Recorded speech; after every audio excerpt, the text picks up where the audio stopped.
80 years ago, Adolf Hitler harbored a terrifying vision that would have erased the global map forever. Fueled by a fanatical obsession with Aryan supremacy, his goal was Lebensraum, a massive living space spanning all the way to Russia's Ural Mountains. This expansion was driven by General Plan Ost, a horrific secret blueprint for systematic genocide and ethnic cleansing. From the Weimar Republic's 469,000 square kilometers in 1925, Nazi Germany swelled to 824,000 by 1940. At its absolute peak, including all military and civil occupations, the empire controlled nearly 2.7 million square kilometers. Had it stood, it would have been the 10th largest nation on Earth, a terrifying contrast to the modest 358,000 square kilometers and 64th global ranking Germany holds today. In reality, a series of fatal mistakes doomed Germany to defeat in World War II. In the early years, their war economy was surprisingly weak. Then came the catastrophic decisions, launching a two-front war, stretching supply lines to their breaking point in Russia and making strategic blunders at Stalingrad and Kursk. The final nail in the coffin was declaring war on the United States. On top of that, Germany was simply outnumbered. While their economy was close to the Soviet Union's, the British Empire and the US had more than double Germany's economic power. Plus, these three rivals had massive territories and huge populations to draw resources from. Oil was one of the most critical resources of the war, while Germany had almost none. The US and the Soviet Union were practically swimming in it. But what if the tables were turned? What would the world look like if the Nazis had won? This very question has gripped popular culture for decades, inspiring iconic works ranging from the television series The Man in the High Castle to the Wolfenstein video game franchise. Before Germany began losing the war, Great Britain's island geography made it incredibly difficult to invade. The Nazis needed to control the air and the sea first. However, if Germany had won the Battle of Britain and stopped the Allied escape at Dunkirk, the war might have ended differently. They could have invaded Britain or forced them to sign a peace deal. Hitler's biggest mistake was invading the Soviet Union, Operation Barbarossa. At first, the Nazis did well. However, Russia's huge size, large population, and oil resources made it nearly impossible for Germany to win. Still, the Nazis managed to capture a lot of land. Germany could have done several things better. They should have brought winter clothes and more supplies. They also failed to work with local people, like Ukrainians, who hated the Soviet Union because Nazi ideology saw them as inferior. Most importantly, they should have focused first on taking the Caucasus oil fields. Even if they had corrected these major mistakes, winning was still very unlikely, but it was no longer impossible. In the end, everything depended on their strategic decisions. With the war over, Hitler was ready to start his darkest plan, General Plan Ost. His goal was to wipe out the Slavic people, whom he called savages. The plan was massive. They wanted to kill around 110 million people and send 15 million to Siberia. The rest would become forced laborers. Within 25 years, they wanted to move 10 million German settlers into these lands. But the Jews faced the worst fate. Hitler wanted them completely destroyed. In countries like Poland and Greece, over 80% of the Jewish population was already dead. If the Nazis won, the remaining 4 million Jews would die too. A Nazi victory would have killed over 110 million more people. Real World War II already killed about 80 million, making it the deadliest war ever. A Nazi victory would have been a disaster beyond imagination. In this scenario, the ultimate question is who would win the Cold War between the US and Nazi Germany. To stop the Germans, the US would fund and train Russian partisans. The 1970s counterculture of our world, the sexual revolution, hippies, and modern art, would have no place in Nazi Europe. These movements would be strictly illegal and forced entirely underground. In this massive empire, culture and art would be standardized with military discipline. The libertarian winds that shook the world in the 1970s, the rock and roll wave or civil rights movements would never come to life in Nazi Europe.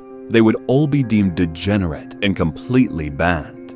While art would turn into a desert of massive statues and military marches praising the regime, medical and genetic sciences would transform into a horrific racial purification program where all ethical boundaries were destroyed. The infamous Lebensborn program would have evolved into a massive state-controlled genetic industry. Natural births would be restricted and heavily monitored by laboratories.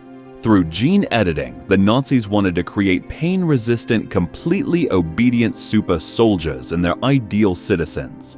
At the same time, they planned to expand the T4 euthanasia program worldwide to eliminate anyone with physical or genetic defects.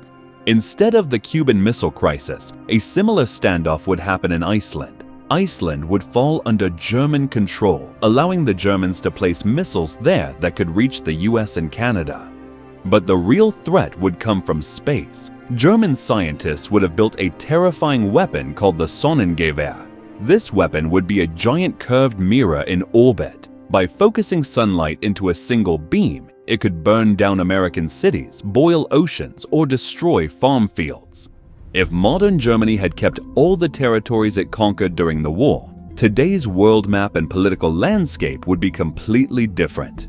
While Germany would jump from the 64th to the 10th largest country in the world, this empire would be built on pure human suffering. Millions of Eastern Europeans and Slavs would be starved, evicted, or enslaved under General Plan Ost to clear Lebensraum for German settlers. The population could have reached approximately 320 million. In this scenario, the global population ranking would look like this. At the heart of the empire, today's Berlin would be completely rebuilt as Welthauptstadt Germania. The city would feature the Volkshalle, a giant dome holding 180,000 people, so massive that the crowd's breath and sweat could actually create indoor rain. The Greater Germanic Reich would be the world's leading power, with an economy of approximately $35 trillion, while the US would rank second at $32 trillion, and the Empire of Japan third at $22 trillion. To connect this massive economy, the regime would use the Breitspurbahn, a giant double-decker super train running on ultra-wide tracks. Doubling as luxury hotels and heavy military transports, these trains would link Paris and Berlin directly to Ukraine and the Caspian Sea, pumping stolen Eastern wealth straight back to the capital. Even though the Nazi state religion would look dominant in official regime records, the actual private beliefs of the population would likely be different. About 35 to 40% of the people would continue to practice Christianity in secret. 30 to 35% would be non-religious or agnostic, and 20 to 25% would truly believe in the Nazi ideology. The remaining small group would practice their other religions under pressure and mostly in secret. Today, the fifth country with the most soldiers is North Korea, with approximately 1.2 million active personnel. Russia ranks fourth with around 1.3 million soldiers. The US ranks third with roughly 1.3 million, and India comes in second with approximately 1.4 million soldiers, while China takes first place with about 2 million active personnel. If Nazi Germany existed today, it would reach by far the world's largest active personnel count by maintaining approximately 6.5 million soldiers. Keeping permanent control of Norway would push the empire to 14th place in global oil production. The nation would pump nearly 2 million barrels a day, with Norway alone producing 84% of the empire's total oil. Even nature would not escape Nazi control. The regime would likely support Atlantropa, a massive project to dam the Strait of Gibraltar. By partially draining the Mediterranean, it would create thousands of square kilometers of new land and physically link Europe to Africa for further colonial expansion. This extreme change in geography would also affect Eastern Europe under a dark idea known as eco-fascism.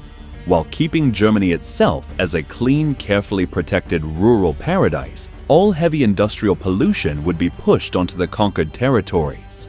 Moreover, this dark system would reach far beyond Europe, splitting the world among three main powers: a US-led democratic bloc, the Nazi Empire in Europe, and the Japanese Empire dominating the Asia-Pacific.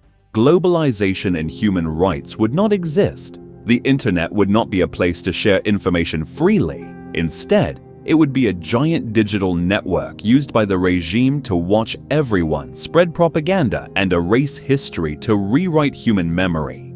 However, the greatest loss would be human culture itself. The freedom, art, and values we enjoy today might never have existed, leaving behind a far darker world. We cannot change real history, but this alternate scenario reminds us of a vital truth. Our world exists because people made the right choices at history's most critical moments.